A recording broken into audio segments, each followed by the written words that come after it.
He came up behind me and trapped me in a room, held me down, and humped me to the point that he had an orgasm.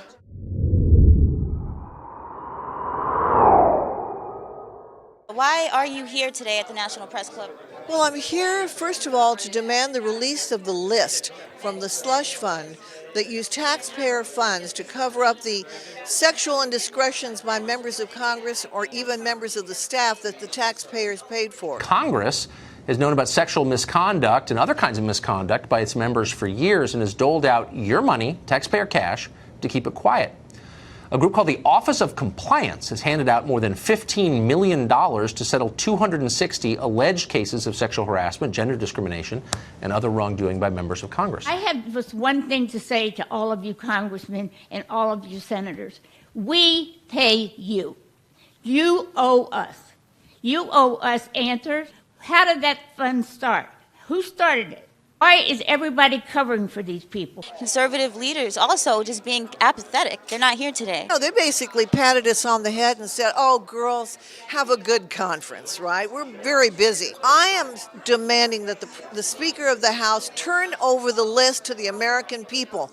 He may have that high position of the Speaker, but he got that job because he promised the people in his state and the American people that he would serve them well.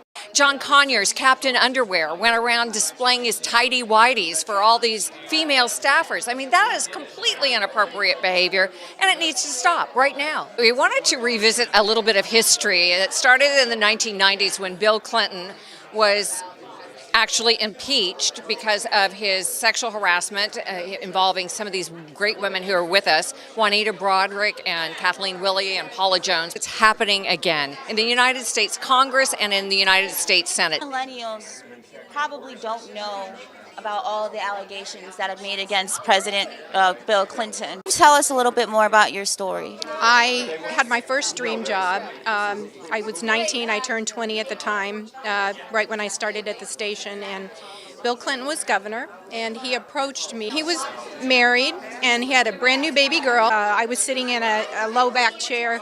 He came up behind me and trapped me in a room, held me down, and humped me to the point that he had an orgasm on my back. And were you fighting, screaming? I was crying, and I was, I remember my hands trying to pull his hands off my breast. I was sexually harassed by President Clinton in 1993. I was backed into a corner. I was fondled, groped. He forced himself on me. I did everything I could to get away.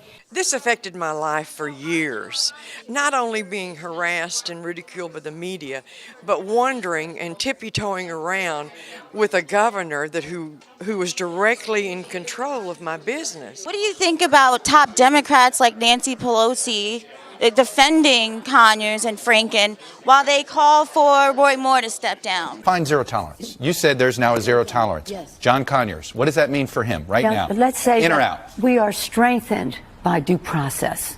Mm-hmm. Just because someone is accused, and was it one accusation? Is it two? I think there has to be. John Conyers is an icon in our country. Why do you think the reaction was different by women on Bill Clinton? And I say that because it does seem as if, frankly, when you watch some of the reactions by the president in defending Roy Moore, or at least overlooking the allegations against Roy Moore, that were you putting politics ahead of your personal disgust?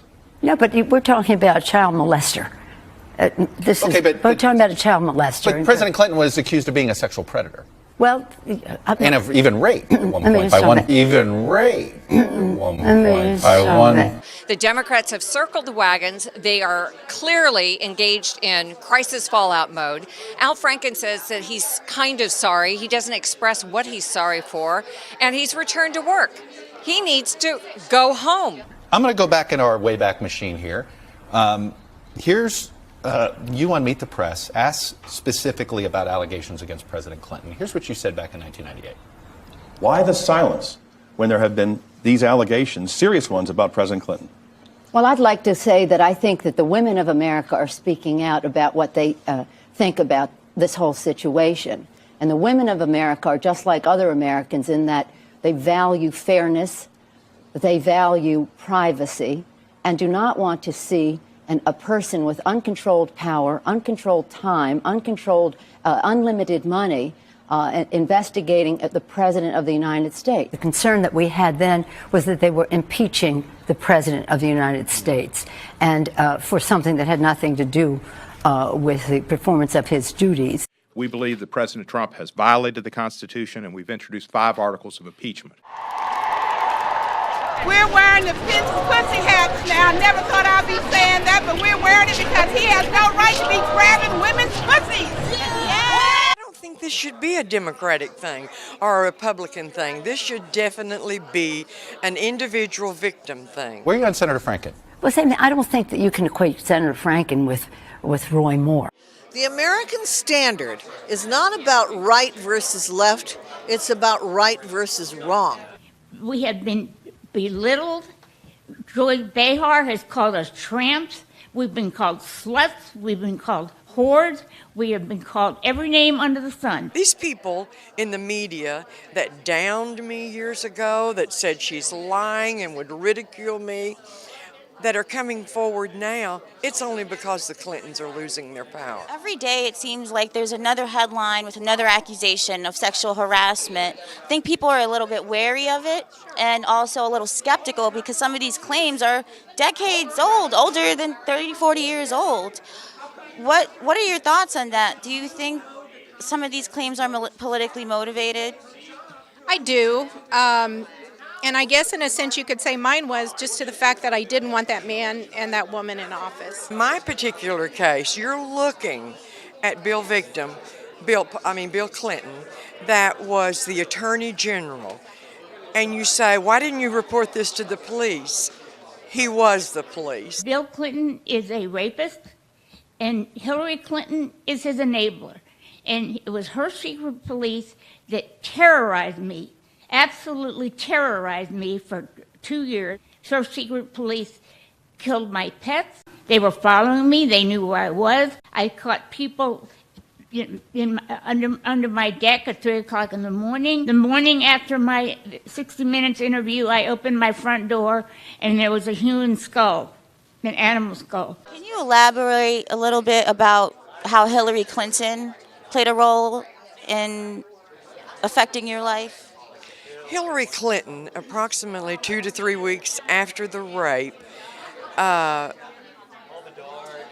personally threatened me. All of a sudden, here is Hillary Clinton between me and the front door. She comes to me with this gracious smile and says, "Hi, I'm Hillary Clinton, and it's so nice to know you, and I just want to thank you for everything that you do for Bill." And I just sort of nodded. I just wanted to get out of there. As she came to me, I thought, oh my God, here comes this poor woman that's married to that horrible man. So I started to leave and get out of there. And all of a sudden, she grabs a hold of my arm. She pulls me back to her. There's no smile on that face now. It's strictly a scowl, a horrible scowl. And she pulls me close to her, and she says, "Do you understand everything you do?" I mean, I jerked my arm from that woman, and I left immediately. But Hillary Clinton seems to have gotten away with scandal after scandal, from Whitewater, email gate, now Uranium One. And Bill Clinton, they've been each other's accomplices. What would you like to see happen to Hillary Clinton? I think it's happening to him now.